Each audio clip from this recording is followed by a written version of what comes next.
I'm presenting here is kind of reflections that cumulatively draw on work that I've done really over the last 15 years, but increasingly embodied in two projects. First of all, a project with Roger Burrows on looking at the super rich in London and the territories that they have come to colonise over the last 15 years, 20 years in London.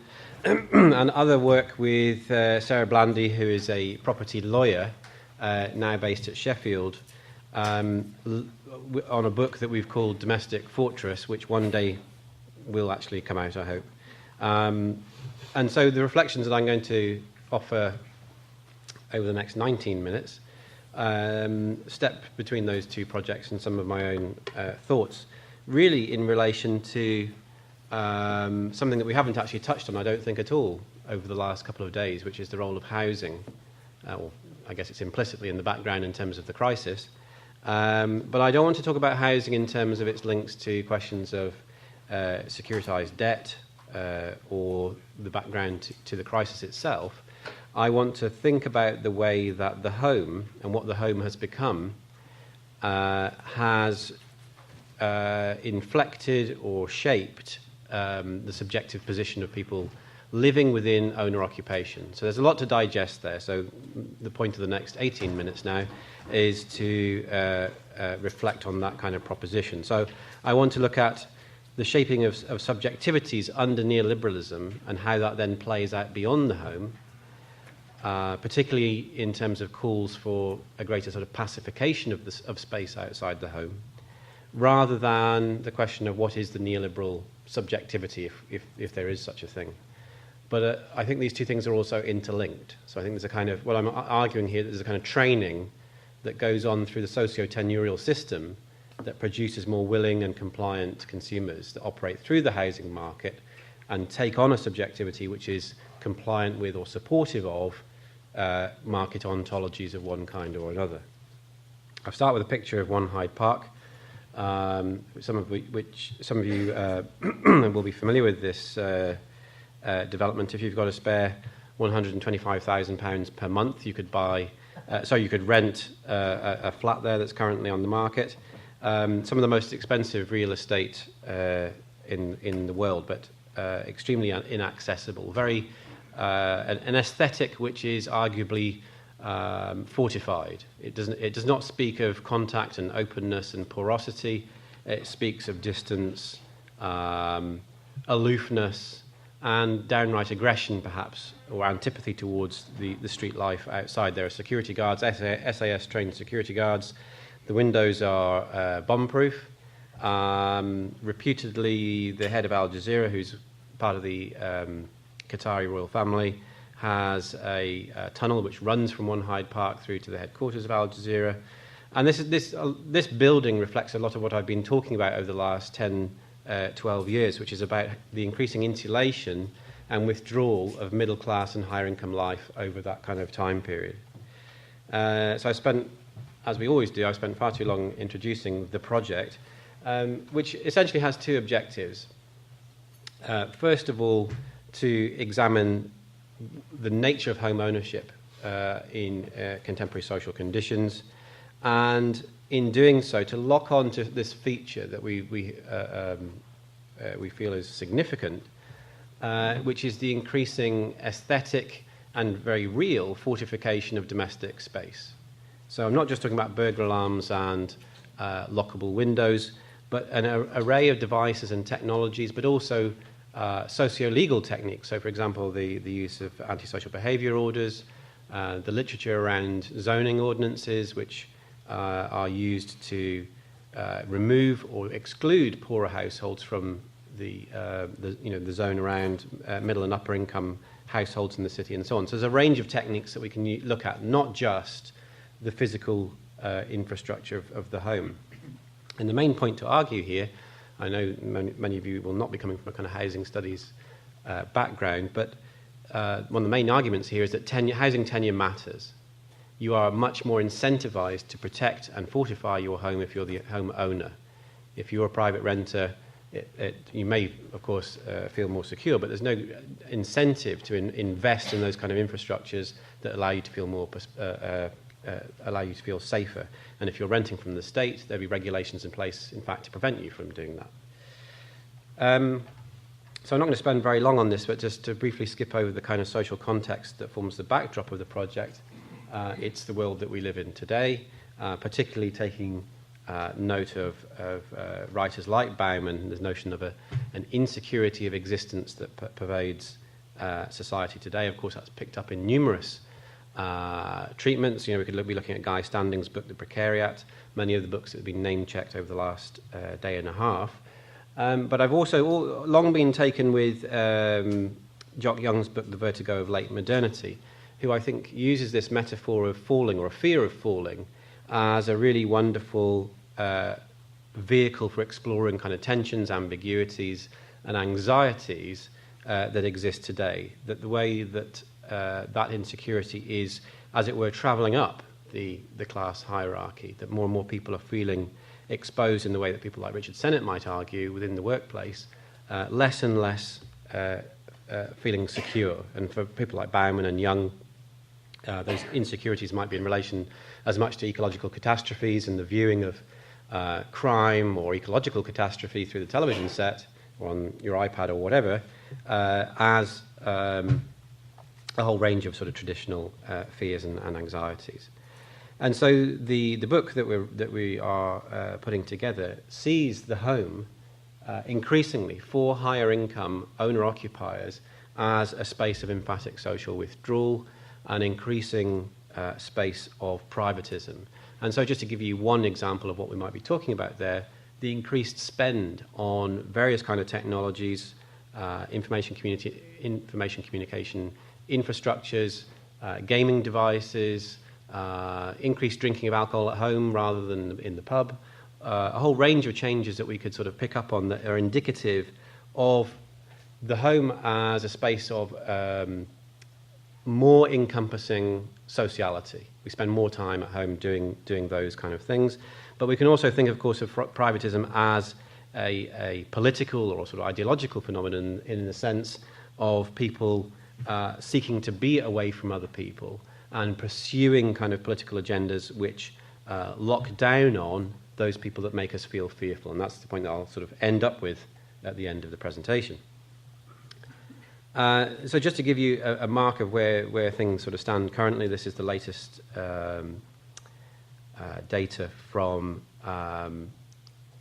the government on where we now stand in terms of the proportion of privately rented dwellings versus owner-occupied. And what you can see, I call it fear of falling because, of course, this is the great anxiety of the middle class as it's now being played through the education system, through the availability of mortgage finance, that we've seen quite a dramatic decline in the number of households who are now owner-occupiers. So about 2010, 2011, we were down to about 65.5%, whereas in 2004, it was peaking at much closer to 70%. Now, in political terms, this is a kind of disaster, really.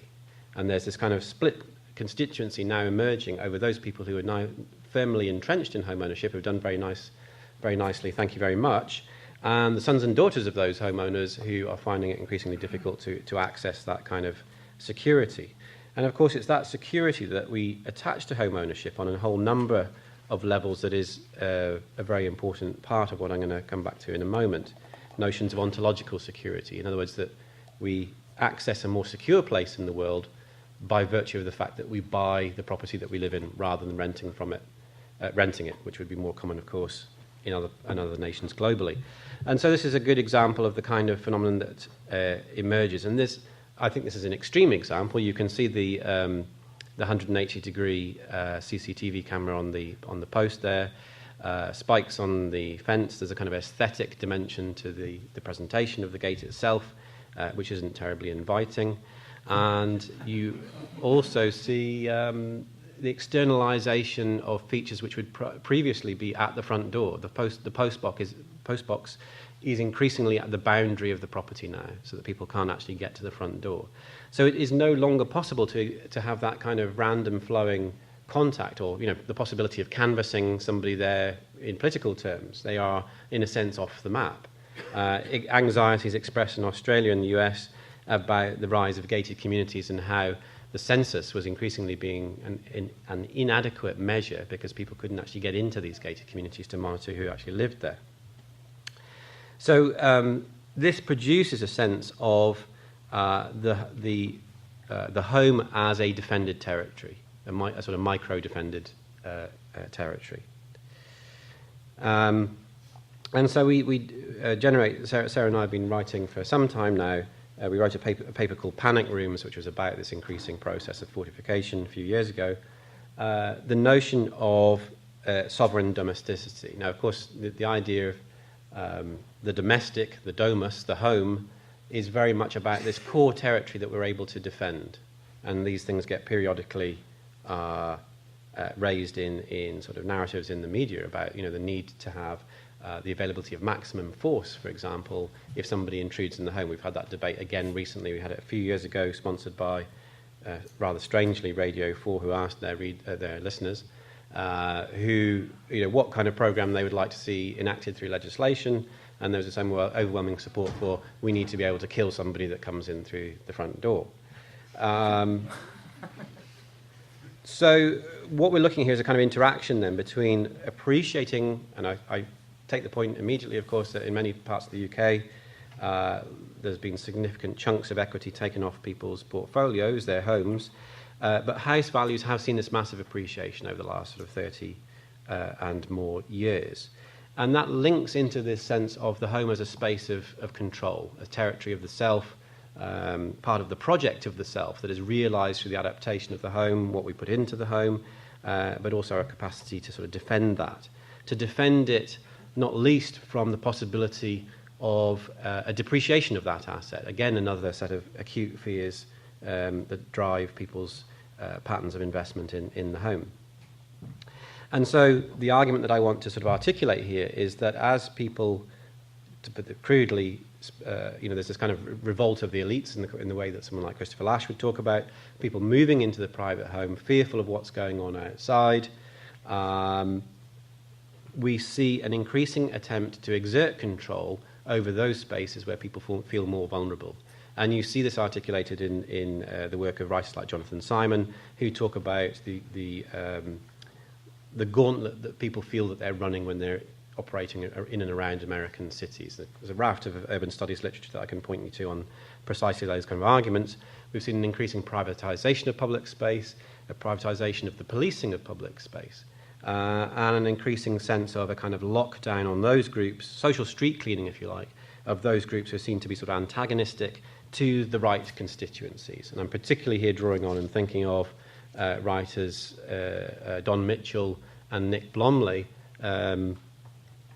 operating in the US and Canada respectively, who have done extensive work around the way that socio-legal mechanisms are put in place, new ordinances are put in place in many cities across the US now, and we see it in the UK, to exclude the possibility of those people that we think are undesirable, potentially promoting of disorder in some sense. The way in which sort of beggars are made into lampposts, a feature of the streetscape that can be controlled, manipulated, and moved on. This is an example of a house in Adelaide, which gives you a good example of what I think we're trying to talk about here when we talk about the idea of the domestic fortress. But it's not such an unusual type. I mean, I was struck about a year ago driving from Manchester through Cheshire down to Leek at the number of peri-urban properties which are secured with remote access gates. They have external CCTV systems, and again, the external positioning of letterboxes and so on. This is an aesthetic which is, in a sense, has been democratized. We see more and more of this kind of housing. I could sort of take you to many, many places in York or smaller metropolitan areas which are exposed apparently to the same kind of direction of travel in terms of how the built environment increasingly looks. And so what we are referring to when we talk about this notion of a domestic fortress is defensive architecture, forms of fortification of one kind or another, which go beyond what people would ordinarily be putting in place in order to secure the home. So it isn't just about having a burglar alarm, locks and all the rest of it. Increased use of CCTV, a kind of what we call a kind of spiking or a hiding aesthetic.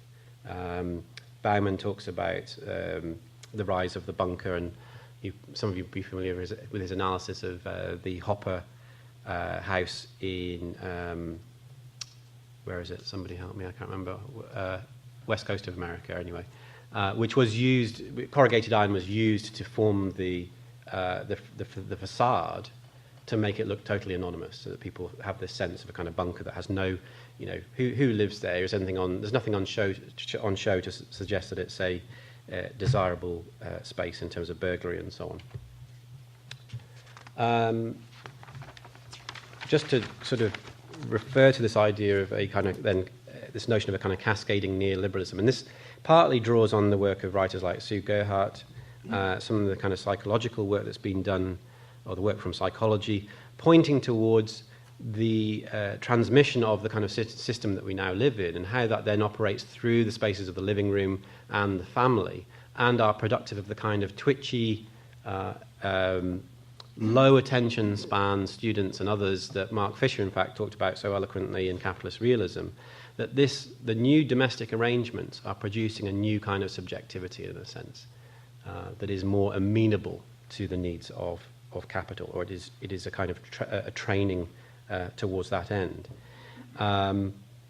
It's also a training in the sense that as we've seen home ownership dominate, various authors sort of working within the housing studies tradition talk about the kind of normalization of owner occupation, and also the way that becomes a kind of dominant sort of ideology of sorts, whereby people get sucked into that as where they want to go to. And of course there's a kind of rationality to that. Housing is one over a very long period of time in terms of asset appreciation. So there is a kind of rationality to that. But I think we also need to remember some of the kind of motivations in terms of escaping the surveillance or servitude towards a private landlord, for example. The ability to modify your environment in ways of your choosing. Those things shouldn't be played down, particularly by academics, quite often who are themselves homeowners, sort of promoting the benefits of private renting. Much private renting, of course, is owned by people who themselves own their own homes. I haven't got the chart, don't have time to show you the chart this afternoon to show those kind of shifts in tenure. So I'll skip over the issue of the fortification of the home itself, but to then move between these kind of arguments operating around the domestic sphere, and to come back to sort of Mitchell and Blomley and their arguments around the way that the need for a kind of unfettered privileging of the individual operating in entirely predictable spaces that we find within the private home comes to mirror the kind of ordinances, the socio-legal understandings of the public realm. So we see the imposition of various kinds of measures designed to exclude those who appear to make us uncomfortable. Steve Herbert's work on various kinds of exclusion orders. He talks about he and his son avoiding Skid Row because of the kind of anxieties that might promote. Public space increasingly privately owned and controlled through a whole range of mechanisms designed to exclude those people who are in some sense problematic to us. And so we can argue, I think, here that if you like the scripts, the common sort of rule sets underpinning the private home come to be projected into and overlay how we engage with public space. We expect that to be a space of total safety and predictability.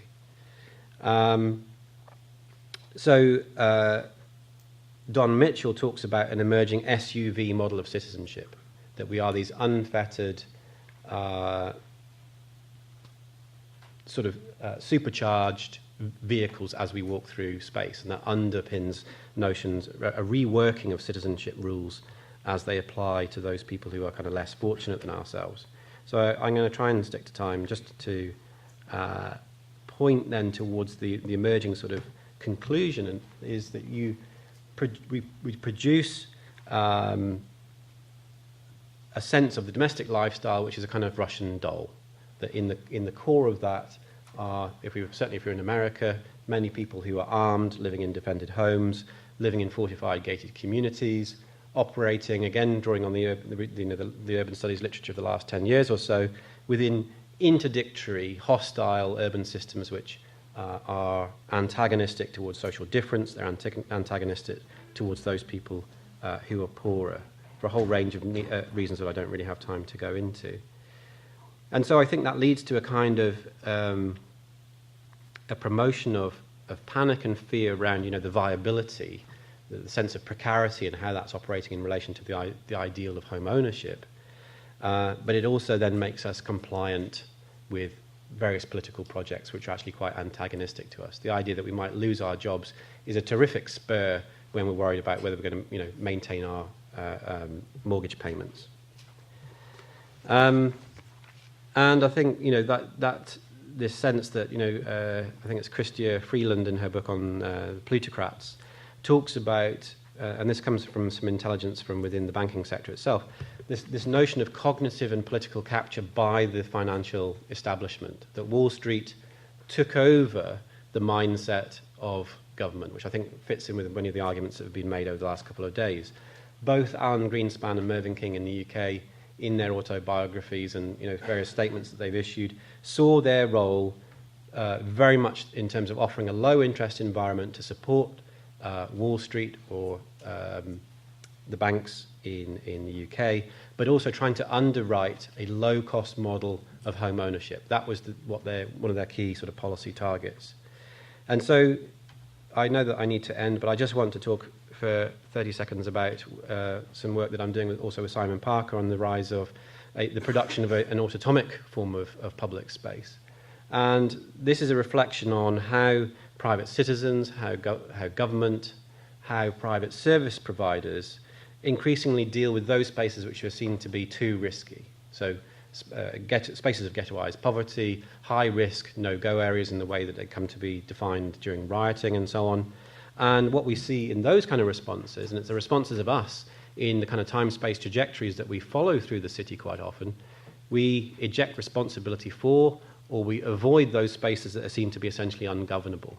So this notion of autotomic space draws on the classification of certain species, in this case the slow worm, which if you grab its tail, when that organism is under threat, it can eject that part of the system to maintain the integrity of the remaining body politic of the city, metaphorically, or in this case a particular organism.